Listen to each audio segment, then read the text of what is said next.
Hey, hey.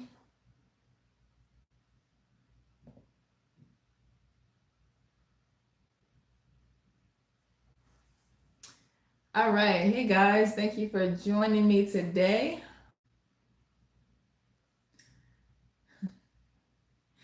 All right. Greetings and salutations, everybody. I'm Dr. Denise Thinks. I go by that because I believe if we want to change what's on our plate, we got to change what we are thinking and how we see food, right? You had a question? Okay. Can you hear me? Got you. Okay. So let me start over. All right. Greetings and salutations, peeps. I'm Dr. Denise Thinks. I am a educational food psychology specialist, and I go by Dr. Denise Thinks because I believe before we can change what is on our plates, we got to change how we think. And how we think, that actually kind of influences how we feel, and of course, that leads to how we eat.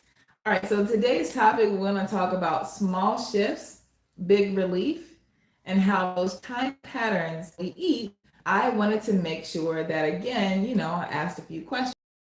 And hey, hey there, can you guys hear me? Can you hear me? Okay. All right, so I'm going to start over. All right. So, greetings and salutations, everyone. Thank you for joining me here today. I'm like stumbling. Can you hear me? Can you guys hear me? Okay.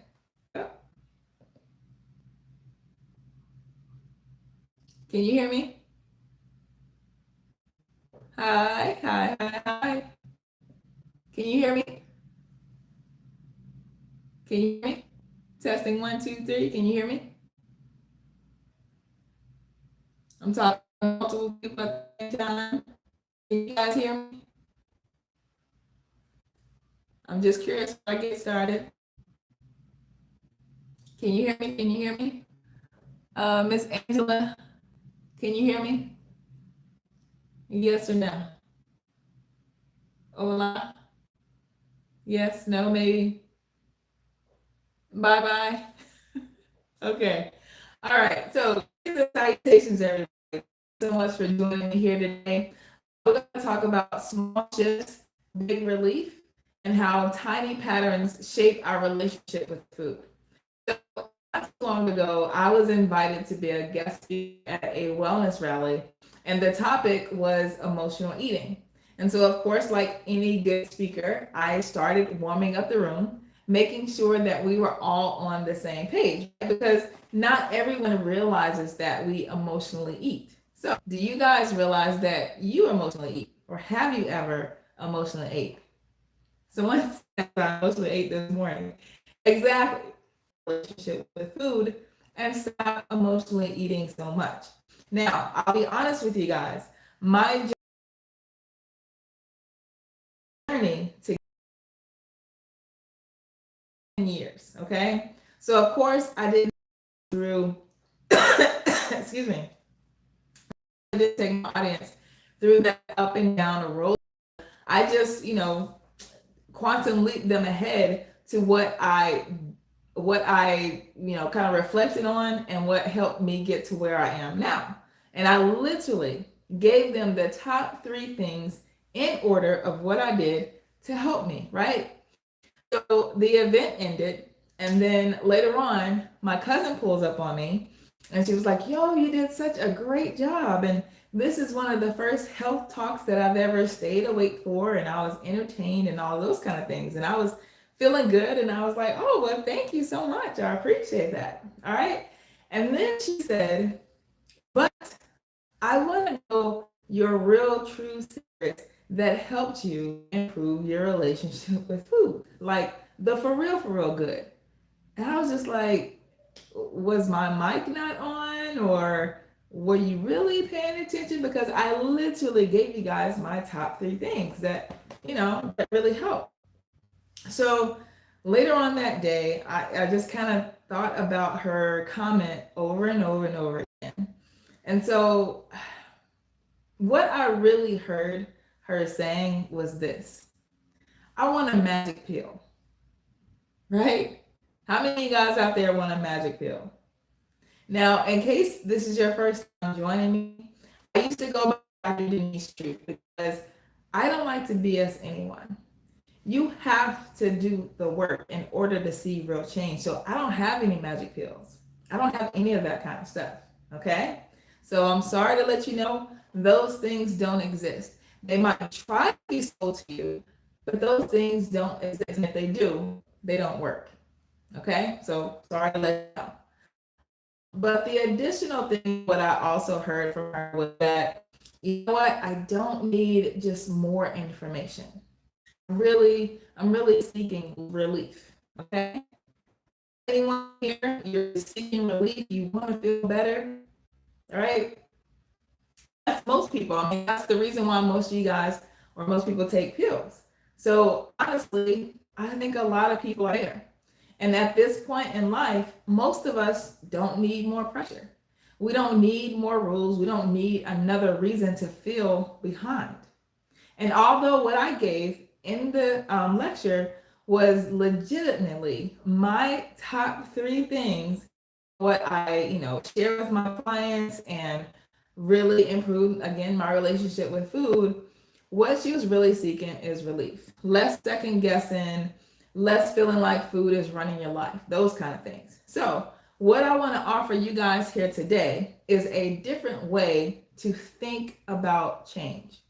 One that doesn't require more discipline, more motivation, or more willpower. I don't think you need any of that. Just little, small, tiny shifts that your nervous system can actually handle. How does that sound?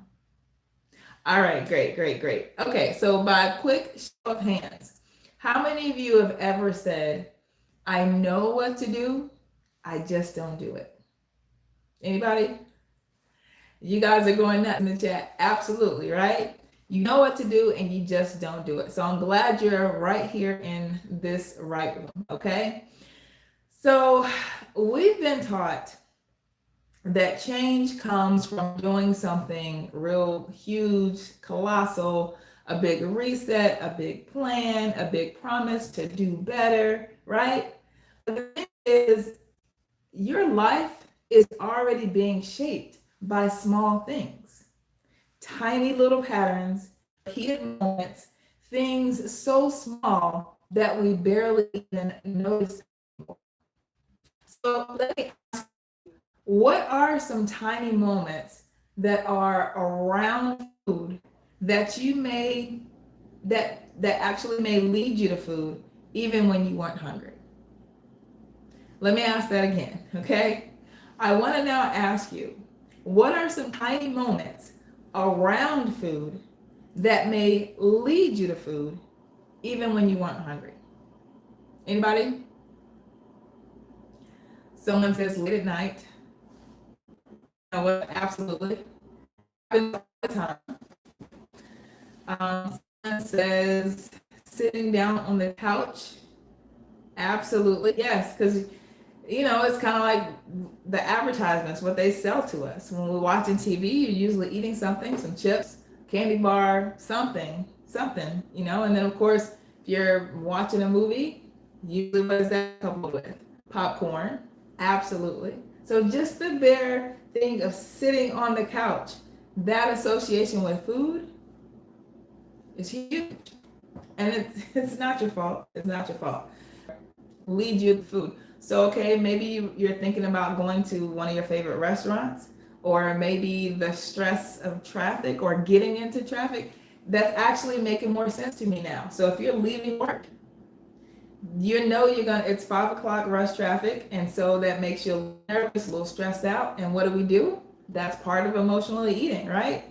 Absolutely. Yes, you guys are getting it. Turning on the TV. Yes, absolutely. So as you can easily see, when it comes to food, those small patterns quietly train us every single day. So I want to take this moment to share a piece of my story because our food patterns aren't random or just because. All right, so I played basketball at Belmont University. Is a private institution in Nashville. Um, and being a student athlete gave me a lot of discipline and a lot of structure, right? I mean, my days were mapped out. Class, practice, lift weights. That's pretty much what it was almost every day. So by the time that we were done with all of that, it was around 6 o'clock p.m. And that meant it was time to eat dinner. Okay. Now here's where it gets interesting. The cafeteria then closed at 6:30 p.m. Right? So I already told you we didn't finish our full day until 6 o'clock. So we have to rush to the cafeteria because it closed at 6:30 p.m. Now, because I didn't grow up in Mayberry, 6:30 p.m. to have your last meal done was hella early for me. Okay. And if you know anything about the Belmont that exists today, 30 years ago when I played, not the same one. Okay. But I'm going to come back to how all of that kind of matters. Now, the way I grew up in my parents' house, the kitchen was open 24/7. Food was always available. Now, the interesting thing is my literal right next door neighbor, their kitchens closed at 8 o'clock p.m. every single night. No matter weekday, weekend, didn't matter. Parents was like, no one in here after 8 o'clock p.m. Now, I'm sure it was for more reasons of them having 6 kids, and feeding at any time of the century is going to be expensive. The interesting thing is that they were all overweight, including the parents. On top of that, out of the 8 people that were under that one household, only one of them is alive today. Exactly. I see your faces. Exactly. Right? They had the rule of closing the kitchen at 8 p.m., all overweight, and only one of them is alive today. Okay? Now, let's bring it back to me. Okay? I'm a D1 post player, Division I post player. I played the 4 or the 5. And if you don't know much about basketball, the 4 and the 5 positions, they're usually the taller people on the court. Now, I'm only 5'12". And so for the college level, that's not super tall. And because I can't control my height, I can't do something about my weight.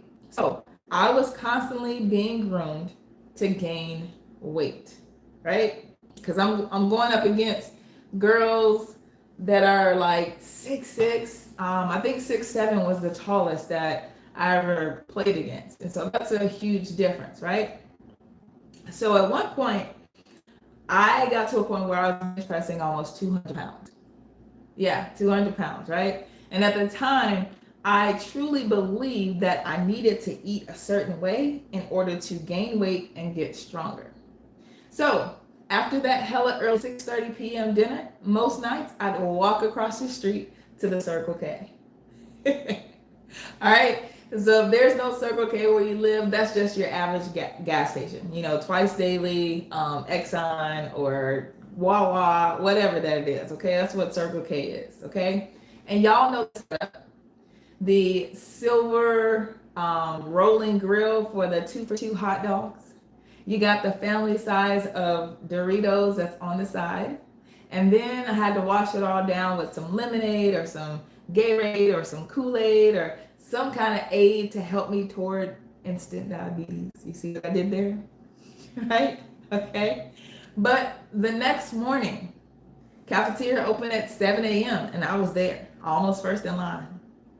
I had to get my 3 pancakes or waffles, my 3 scrambled eggs, my 3 sausages or pieces of bacon, my grits, and then on top of all that, I had 2 Slim Fast. 2 Slim Fast on top of all of that food. Now, I see some of your faces. You're like, wait, I thought you were trying to gain weight. You're eating this food, but then you're slimming fast.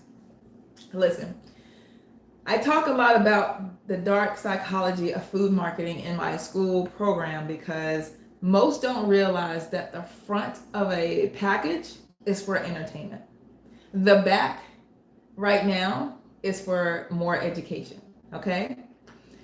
There's nothing magical in that can that's going to make you slim fast or slim down or slim at all. It is, the point of it is that it's supposed to replace a full meal. So it's still a full meal, just a smaller meal. So I had all that food plus two more meals on top of that. So yeah, okay. So my trainer and my coach had me on this to gain weight, and guess what? It worked. I've never felt so big and strong in my life, okay? And at the time, I thought I was doing exactly what I was supposed to do. But what I didn't understand then was that I wasn't just eating, I was building patterns. And those patterns taught my body when to expect food, how to respond to stress, what comfort felt like, what control felt like after losing a game, and how quiet my thoughts were when pressure was high. Now, I didn't have the language for it back then, but what I understand now is this: food wasn't the problem, food was the translator. And it translated stress into action, structure into routine, and pressure into patterns. So fast forward years later, I began to experience some health challenges. And years later, I eventually traced it back to the food that I was eating. And even when I found out that this particular food was hurting me, I still found myself still eating them. Has anybody ever eaten any foods that they know good and doggone well was not serving them, but they're still eating it? Okay, good. So I'm not the only one. That's good to know. I appreciate that. All right. So over time, our patterns don't just shape our routines, they start to shape our health. So once I realized this, that's when curiosity kicked in. I needed to understand, why do we eat the way that we do? Not just what to eat. Like, we already know what to eat, but I wanted to understand, why do we eat the way that we do? And that question what led me back to school to pursue my third degree and getting a PhD in educational psychology and research with a focus on the psychology of eating. So once again, I go by Dr. Denise Thinks because I believe that real change starts with understanding how we think before we change what we eat. So I want to give you some instant relief. This workshop ain't about what to eat. You already know what to do. You already know that those donuts don't serve you. You should eat more fruits and vegetables. You already know that stuff, right? This workshop today is about how patterns form, especially under stress, and how shifts can bring big relief, okay? Let me give you an example. Years ago, wearing seatbelts wasn't common. People knew that they were safer, but knowledge alone didn't change behavior, okay? What shifted everything wasn't more education. It was a tiny system exchange. So cars were redesigned so that the seatbelt was easier to reach. Think about that, the location, okay? The location of the seatbelts were either here, here, or there. It wasn't reaching in the back seat to get it to pull over you. It wasn't reaching on top of the hood to, wrap around you. No, it was here, here, or there. Location matters, right? The next thing that they redesigned was the click to become automatic. You ever been putting on your seatbelt and it just won't go in right, or you're not even necessarily looking at it. You're just trying to figure it out to where you hear that click. Because if it don't click, something ain't right. Okay? So that was the second thing. Then after the click became the chime. We all know it.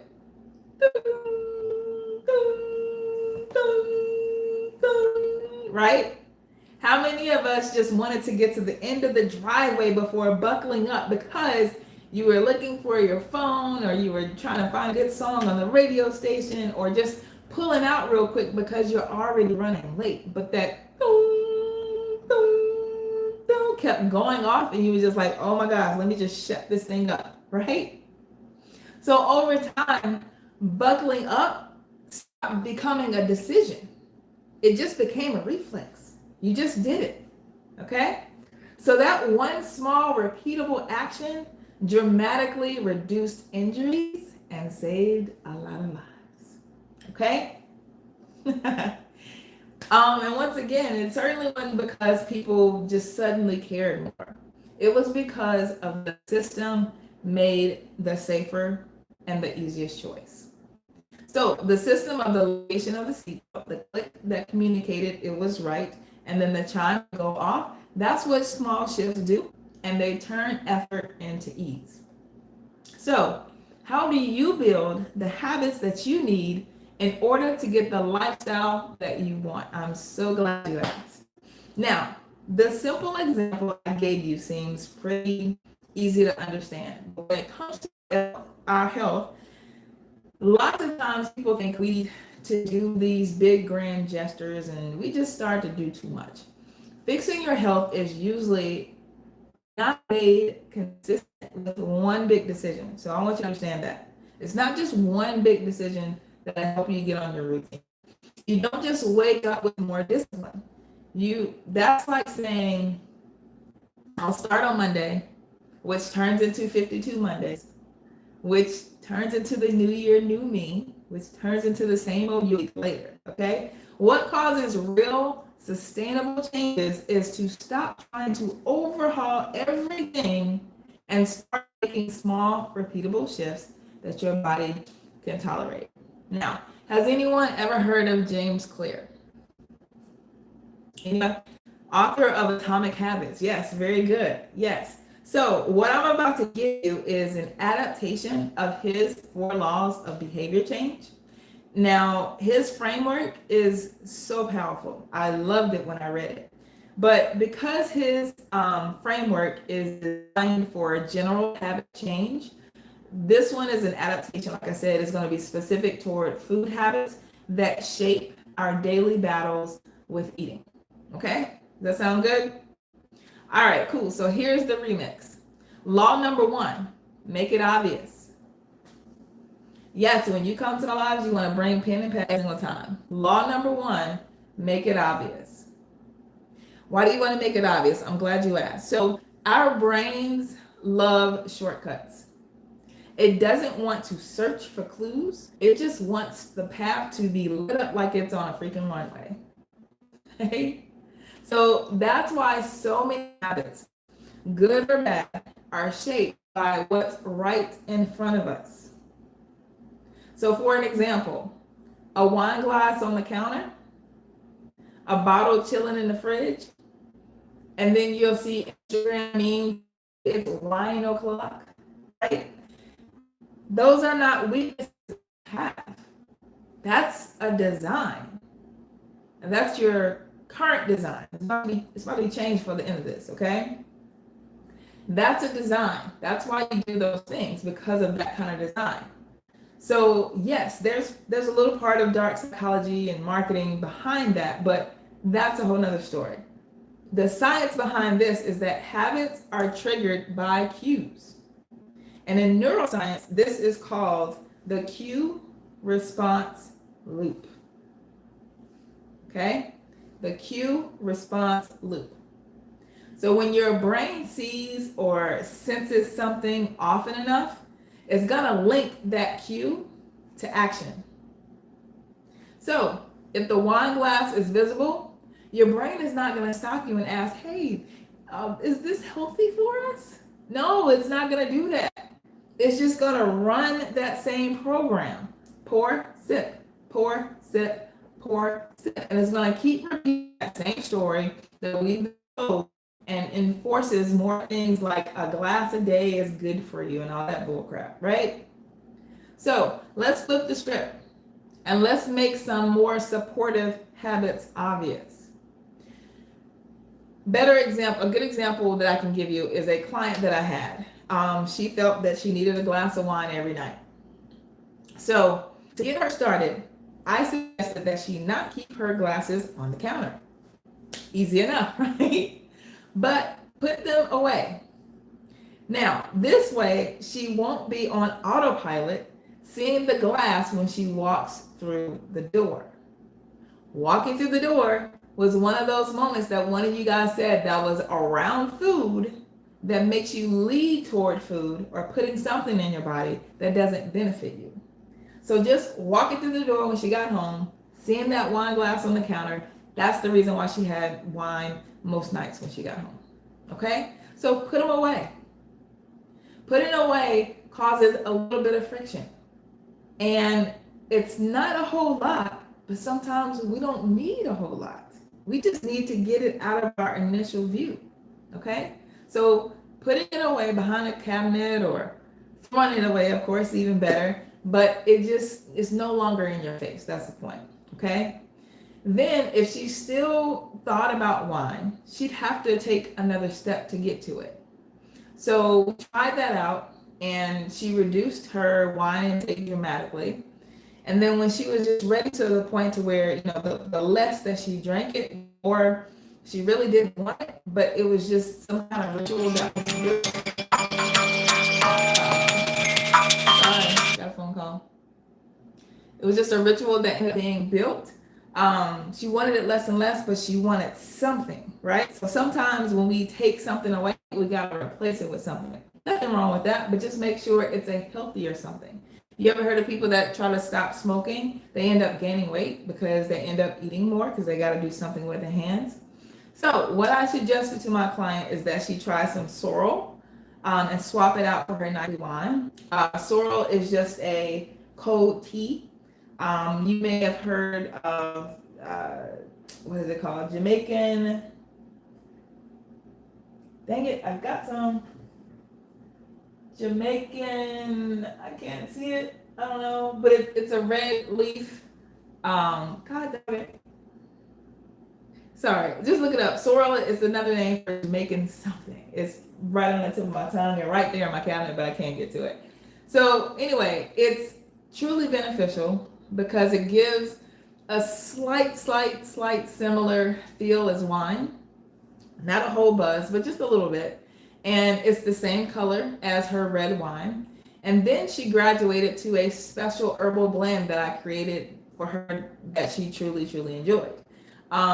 It was good for her because she was low in iron, which gave her a natural energy during the daytime.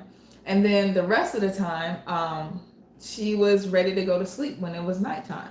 Because the misconception about wine or any type of alcohol where you feel sleepy, you feel like you're getting good rest, you're actually not, because the stimulation in the alcohol does not allow you to get the deep REM sleep that you really need. And over time, you're missing out on so many different benefits.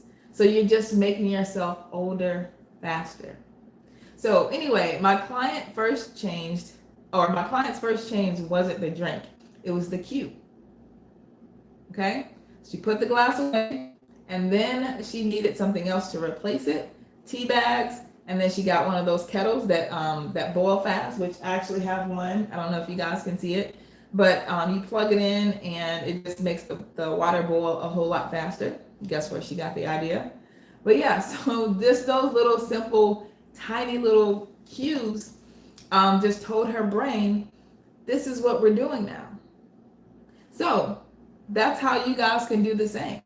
If it's alcohol that you're looking to kind of limit or at least kind of decrease a little bit, put some tea out there, have your water bottle around your hand. If it's journaling that you want to do more, don't put it away in your drawer, have it out on the table. Once you see things, you actually want to do it more. Again, move the alcohol or the snacks out of sight, right? Place supportive cues where your old habits used to live, okay? This ain't about discipline. This is about design. When your environment whispers the right cues, your brain is going to follow without that daily tug of war. Good deal. Yes. All right. Makes sense. Can we? Yes, absolutely. Okay. Can we go on to number two? All right. Law number two, make it attractive. Law number two, make it attractive. Our brains are wired to chase what feels good and it wants to avoid what doesn't. Duh, right? Okay. So that's why alcohol and late nights are glamorized because we know that it's toxic and it does not serve our brain or our body. So in order to kind of, over just kind of get over on us, they got to glamorize it in music and TV and storylines and things of that nature. The message that they're trying to send is clear. This is fun. This is freedom. Woo! Right? But let's just pause for a second. Is that just entertainment or is it echoing the escape that we've been trained to crave? Neuroscience backs this up. Dopamine is, you guys know the brain's feel good chemical. It spikes not just when we want a reward, but just the anticipation of it all is when it spikes as well. That's why simply the idea of wine feels good before the first sip. It's the ritual your brain learns to expect. Have you ever made an appointment? I know everything is right? Yes. You walk in the massage room and see the table laying there ready for you to lay out on, and you just like, I'm telling you, I'm getting a dopamine hit right now. Okay? Joe Dispenza said it best. Emotions are just a record of our past. Emotions are just a record of our past. So we simply remember how something made us feel the last time we experienced it. So the shift is simple. Make your new habit attractive. We all have to do some adulting, So what I like to do, I kind of enjoy cleaning, but sometimes I'm just like, I don't feel like cleaning, but I work better when my space is clean. So I'm kind of like, all right, I got a lot of work to do, but I need to clean up and I'm not as effective when I'm working and all that kind of stuff. So I'll put on music. I'm going to put up something upbeat. Usually it's like Drake or something, I don't know. And I'm going to play that while I'm cleaning. I'm also going to light some incense or something like that too. I cook 95% of my meals. That's why my office is in my kitchen, because I want to encourage you guys to cook more. But there are days that I don't feel like cooking. So what do? I'm still going to cook because I don't want to get that crap that's out there on the streets. So I will use that time while I'm chopping my veggies. I will call my friends and my family members. And a lot of times it goes by so quickly. Okay? It does. If you want to drink less coffee and start drinking more herbal teas, a lot of my clients say they like to go out to, I'm not going to name any stores, but there's some stores that are got these cute little mugs all the time. On it or kids, whatever, makes you happy. And then after they realize they break away from coffee, and I help them realize that it's not the coffee, you actually just wanted something warm. Sometimes that warmth can be from a physical person, or give your damn self a hug. Or a lot of times they warm up some water and they add some key lime juice to it or some lemon, and they're like, oh, this is all that I needed. If that would actually benefit us. That's it. So the more attractive you make a habit, the less it feels like work, and the more your brain is going to want it more. Make sense? Nice. I keep the chat lit up. Keep it lit up. I appreciate y'all. All right, the last two laws. Law number 3. Make it easy. Make it easy. Okay? Most people want to change everything at one time. Clean out the pantry, dump out all the snacks, the cake, the cookies, the pies, the chips. Buy the best supplements. Swear off sugar forever. New year, new me, all that kind of stuff, right? And then they wonder, after a few days, it's not going to last. Neuroscience always also backs this up, okay? The reason why this does not stick is because too big of changes signals to the brain danger. Danger, danger, danger. This is way too much change at one time. This is dangerous. So when we relapse, it's not because we're weak, it's because our brains are protecting us from what feels unfamiliar.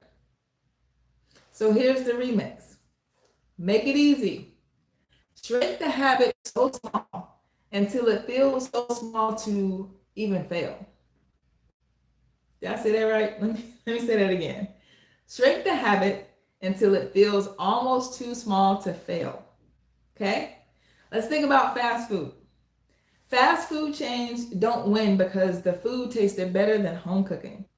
Definitely did not. That is not the reason why it happened. Why do you think it won? It won because it was more convenient. You know, people in the house, no cooking, no chopping, no cleaning, no dishes. You go out, tell them what you want, you get your food, and then you throw those paper products away. Excuse me. Thank you.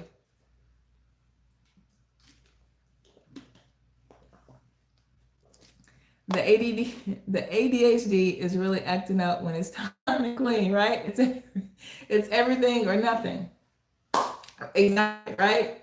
Man, it's kind of like, I get it. Thank you. I appreciate that.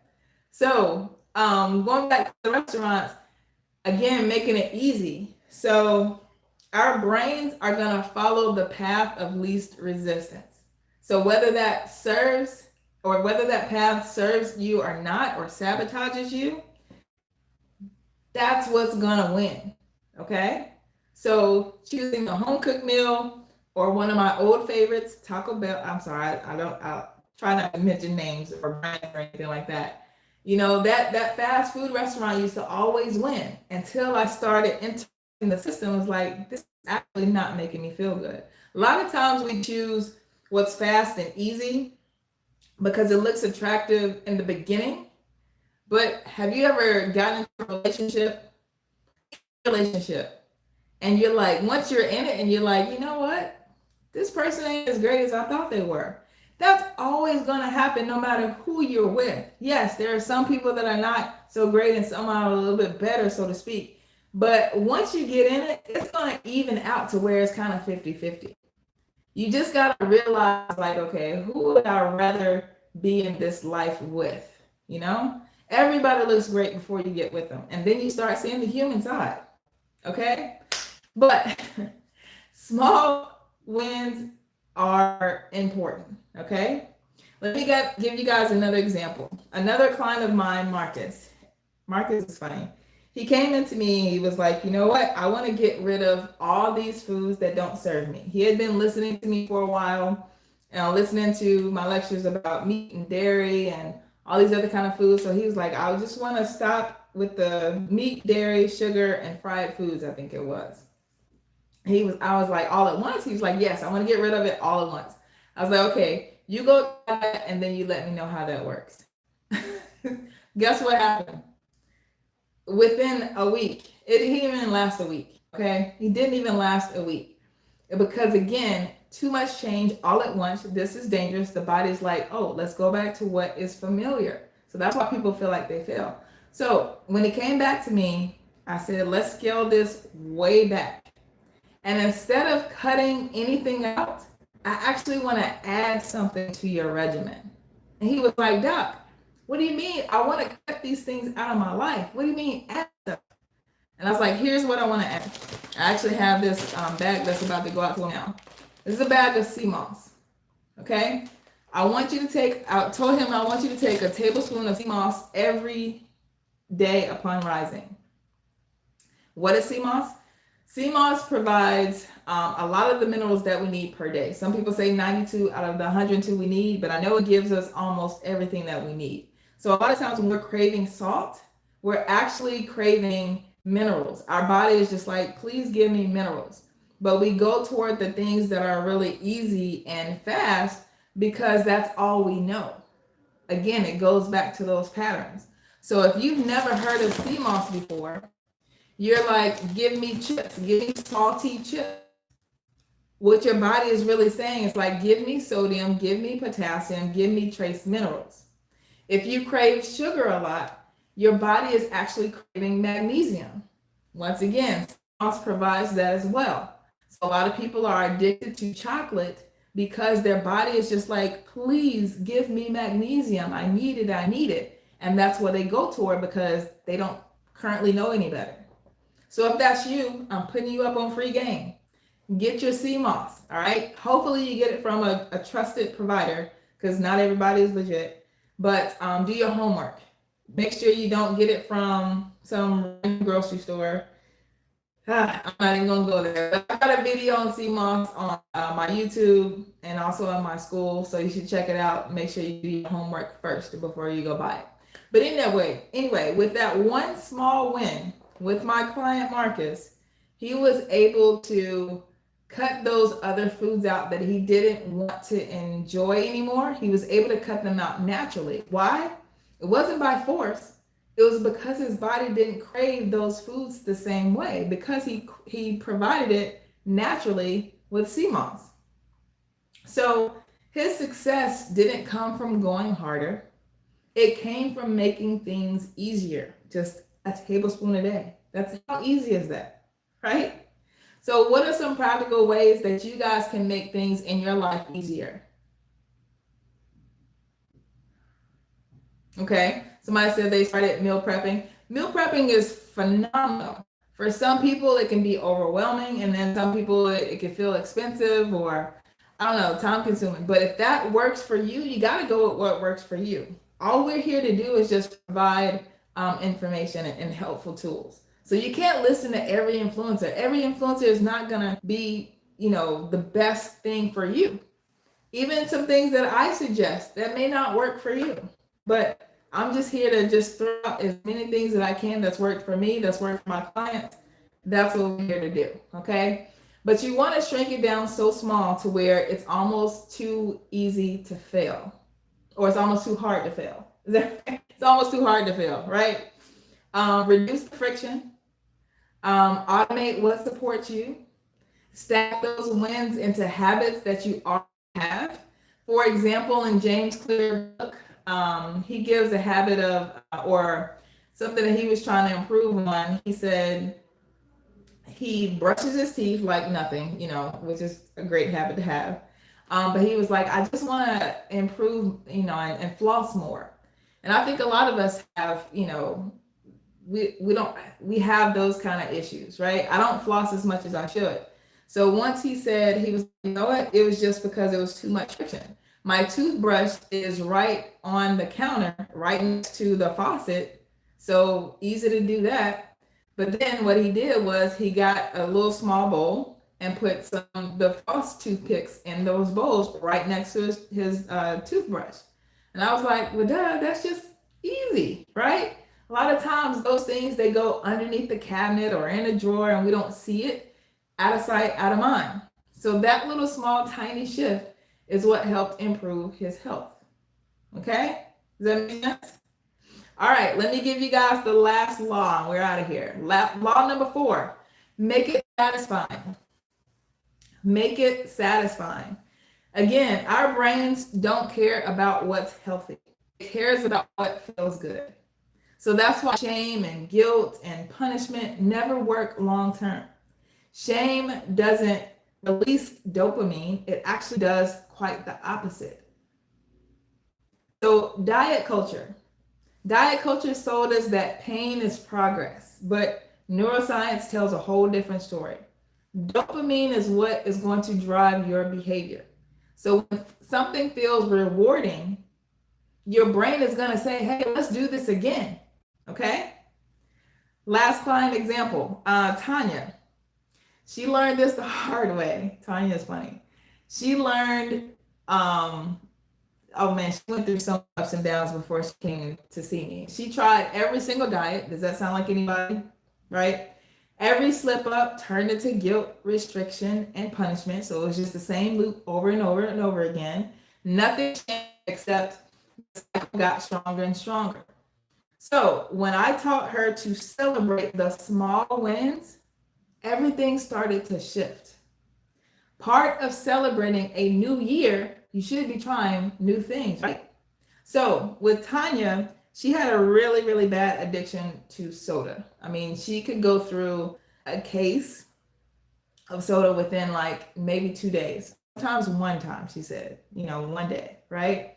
So telling her not to buy it anymore, that's not gonna work because when you have that kind of addiction, you're gonna buy it, right? So I gave her an immediate swap, and I told her to buy Martinelli's over soda.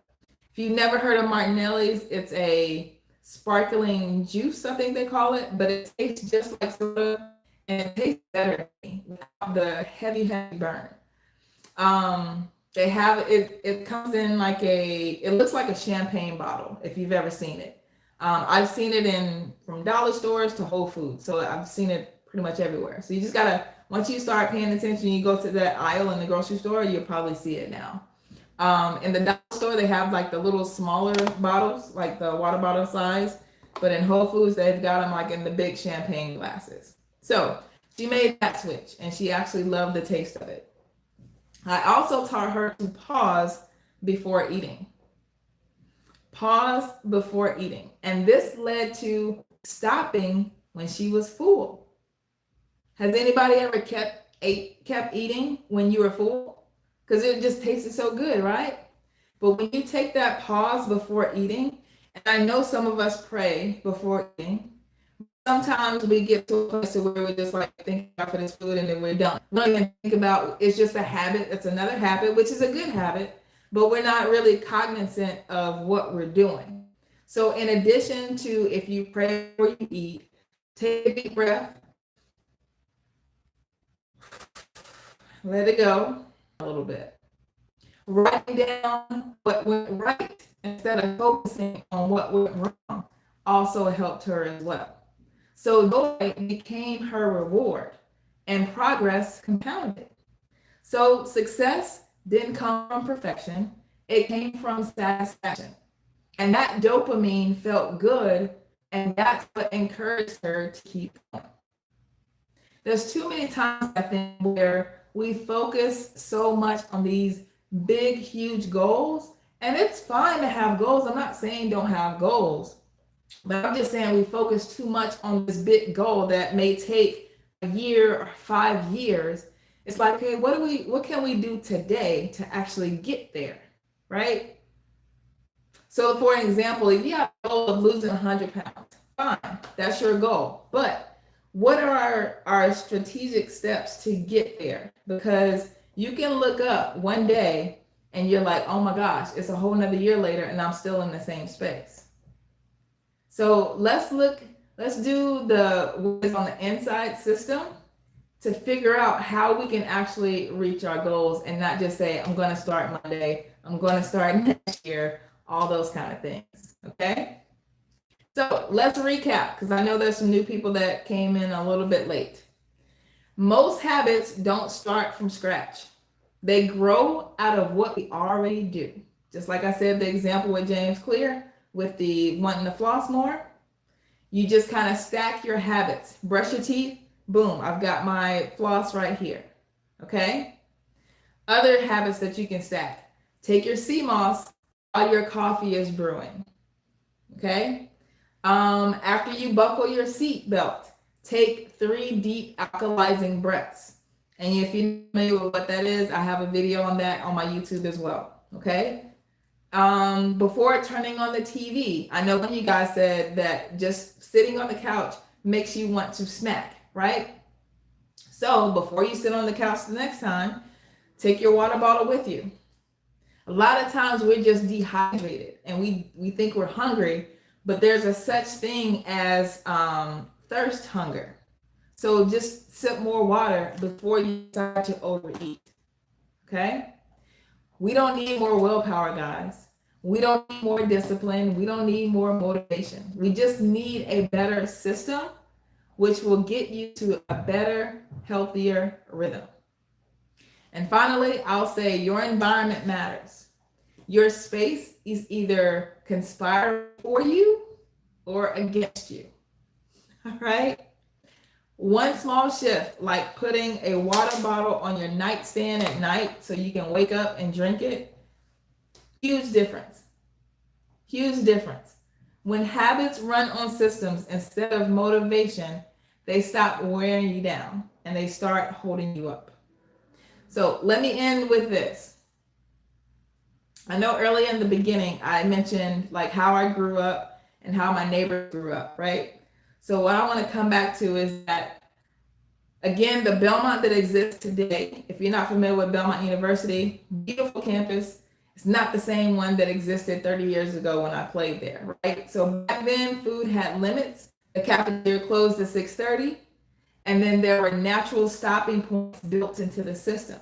But let me be clear, my neighbors, my next door neighbors that I told you guys about, they had a system too. Their kitchen closed at 8 o'clock at night. No food after that. Very strict, very disciplined, right? So how is it that they were all severely overweight, even as kids? They grew up to be even, more overweight, and their patterns to adulthood continued. The problem wasn't the effort, it was the pattern underneath that never changed. So in my house growing up, the kitchen never closed, food wasn't restricted. There wasn't a rule saying that you can't eat after this time. And because of that, eating became a huge deal for me. Huge deal for me. It's still sometimes, still to this day, because I'm not going to act like I'm perfect. Still sometimes I'm eating at 9, 10, 11 o'clock at night. Because of that, eating late became a pattern. For a long time, I couldn't figure out how to interrupt it. And then I went to college, the system stayed the same. Right? I told you guys, those 2 for $2 hot dogs, those Doritos and the lemonade or Kool-Aid, whatever, and it didn't stop. So those patterns could have easily followed me and continued to my life today if I hadn't figured out how to interrupt those. And those interruptions didn't lead or didn't come from a stricter rule. It didn't come from more discipline. It came from awareness. It also came from curiosity. So from understanding why patterns existed in the first place, that's what we want to get back to, okay? So once again, my neighbors had a rule, don't eat after 8 p.m. And when life changed for them to becoming full-grown adults, where you can do whatever the hell you want to do because you're grown, right? But now you got grown stress, you got grown grief, you got grown exhaustion. So the 8 p.m. didn't stick. So what saves me now isn't a rule about food. It's about learning how to redesign my patterns when the environment changes. Because now food is available 24/7. Right? It's 24/7.